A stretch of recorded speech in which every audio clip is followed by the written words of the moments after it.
Hai nakama, Joy Boy The Library of Nika is here. Nah, One Piece sekarang ini sedang menuju babak pertempuran Battle Royale yang melibatkan para Yonko dunia baru kan. Jelas untuk kubu Crosswheel sendiri, sosok yang menjadi penggedor utama mereka itu bukan Bagi, tapi adalah Takanomi Dracul Mihawk. Ini orang memang sudah luar biasa populer ya sejak awal. Lalu apakah benar nih dia nanti akan disempatkan berhadapan dengan Vigarland Garling, pendekar pedang pula tuh. Seperti yang kita tahu nakama bahwa Takanomi itu punya segudang misteri pula ya. Bahkan banyak yang mengait-ngaitkan pola matanya itu mirip sekali dengan Im sama sang raja dunia loh, yang memiliki bounty sangat tinggi itu kini bergerilya bersama pasukannya Crosswheel itu. Apakah mereka juga akan membebaskan Doflamingo tuh dan mengajaknya sebagai anggota dari Crosswheel? Who knows? Sebagai berita yang selalu dikait-kaitkan dengan Akagami Sangs, tentu dong Takanomi itu sangatlah spesial pula. Kelompoknya sendiri itu bahkan secara terang-terangan nih melawan dan memburu pihak angkatan laut dan diberikan bounty oleh mereka. Ketambahan masih ada kemungkinan mereka akan merekrut para orang-orang lama untuk memperkuat Crosswheel sendiri kan. Semua itu akan bisa dilakukan karena ada daya pengikatnya seperti Takanomi sendiri. Let's go, kita mulai.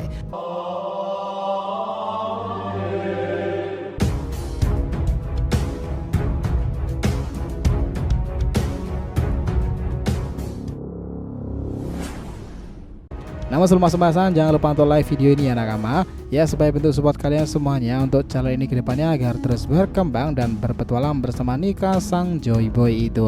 Nah jika sudah, terima kasih banyak dan mari kita mulai petualangannya.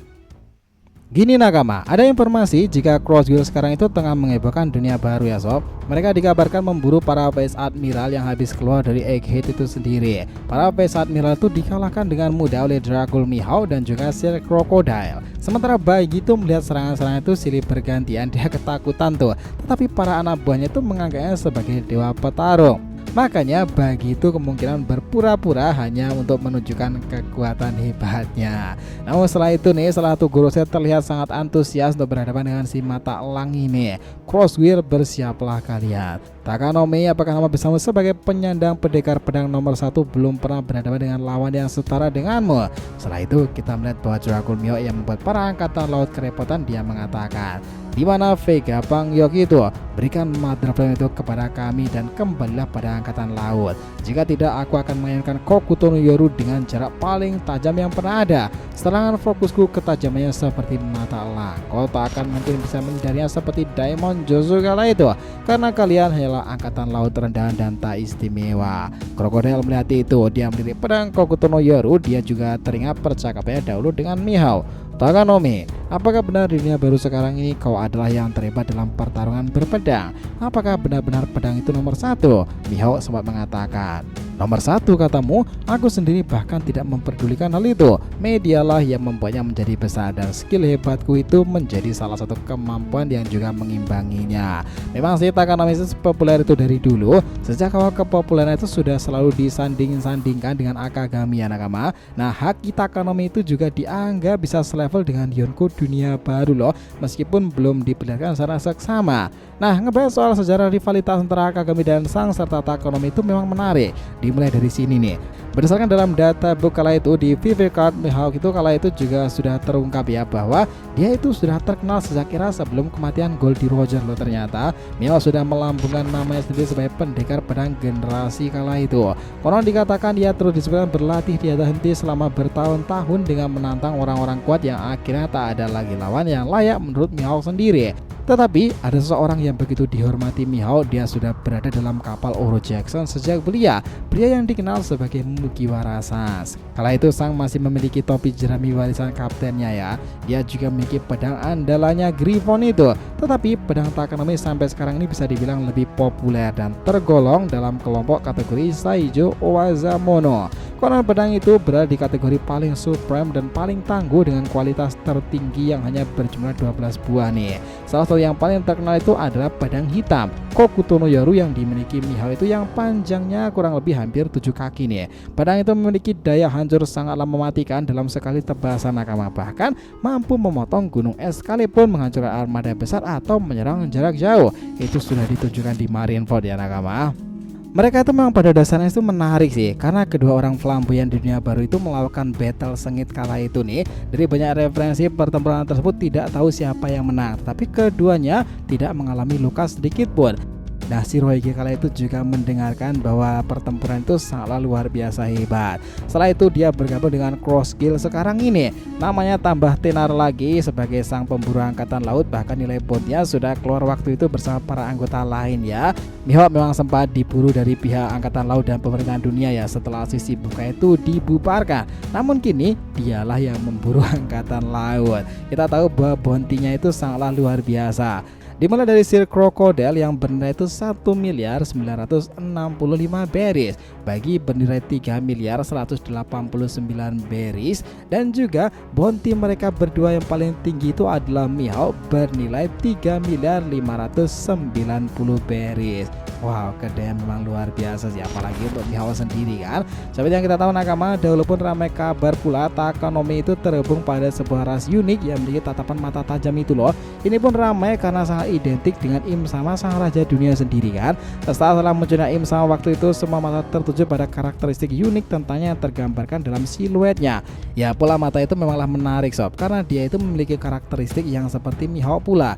Bahkan tidak jarang para nakama itu mengkompernya dengan Takanomi loh. Apakah mereka ada hubungan satu sama lain? Memang sebenarnya klan mata elang itu sudah ada sejak era Void Century atau apa nih? Hanya yang membedakan mungkin ya itu adalah warna matanya saja, tetapi kesamaannya mereka memiliki alter ego atau bahkan impulsifnya tersendiri yang menjadi kepribadian jahat yang bisa menakutkan bagi orang lain. Mungkin jika ada kemampuan mata tersebut rata-rata seperti itu nakama. Nah, pemimpin para Gorosei sendiri Im Sama itu telah menunjukkan seperti apa kengeriannya ketika menghadapi Sabo atau bahkan di Egghead kemarin ini.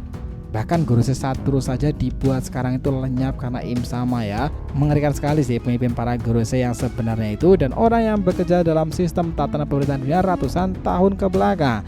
Nah, jika memang data ini terlibat dengan tragedi kerajaan kuno, berarti dia juga sudah salah satu kandidat immortal dalam kisah para bajak laut. Saking misteriusnya Im Sama, Oda bahkan masih terus menggambarkan dalam balik siluet itu ya, dan membuatnya menjadi karakter yang paling dinanti seperti apa wujud sebenarnya.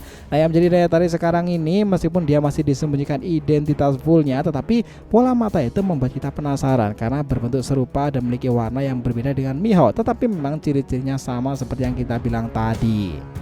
Apakah memang seperti itu ya nakama, jika Im Sama itu bagian dari klan mata elang itu sendiri? Dia malah tahu rahasia sebenarnya tentang orang-orang di masa lalu loh. Bisa aja. Seperti yang kita lihat bahwa hal itu lainnya dua kepribadian yang berbeda dalam kemungkinan ditunjukkan seperti Cavendish kala itu.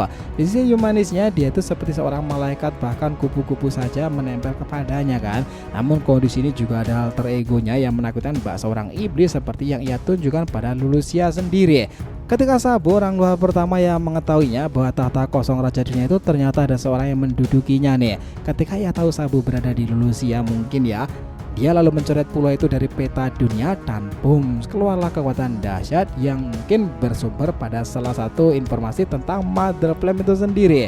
Nah, itu memang sangatlah mengesankan. Dalam langsung seperti itu masuk akal bukan jika Takanomi sekarang itu mengencar salah satu bagian dari Mother Flame. Mungkin dengan adanya seperti dunia baru itu ya, ketika mereka menjegal para angkatan laut tersebut, kayaknya mereka ingin merebut Mother Flame dari Vegapunk Yacht itu memang menjadi daya tarik tersendiri dan makin relate lagi.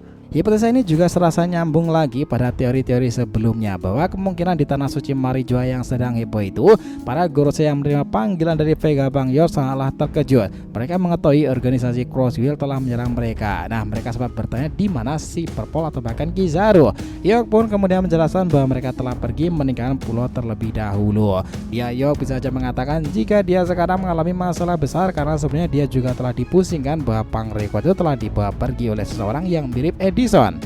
Karena sebelumnya dia juga telah dipusingkan bahwa Punk Record sendiri telah dibawa pergi oleh seseorang yang mirip dengan Edison. Dia berkata bahwa satelit Vegapunk itu masih pada hidup. Dia mempersiapkan dan membawa energi Mother Flame itu sehingga membuatnya terlambat dan berpisah dengan Kizaru. Mendengarkan hal itu, Gorosei begitu marah kepada angkatan laut. Di saat itu, Saint Vigarland Galing yang berusaha menjadi anggota baru tersebut kemudian memutuskan untuk pergi menyusul Vegapunk Yacht. Disitulah hipotesa menariknya. Takanomi bisa saja mengatakan seperti itu kan, seperti yang kita bilang di awal tadi, di mana Vegapunk berikan Mother Flame itu kepada kami dan kembalilah pada angkatan laut. Jika tidak, aku akan menginginkan Kokuto no Yoru dengan jarak yang paling tajam yang pernah ada. Ya, itu bisa aja terjadi nakama. Dengan hipotesa momen seperti itu, segalanya makin kian menarik lagi kan di dunia baru sekarang.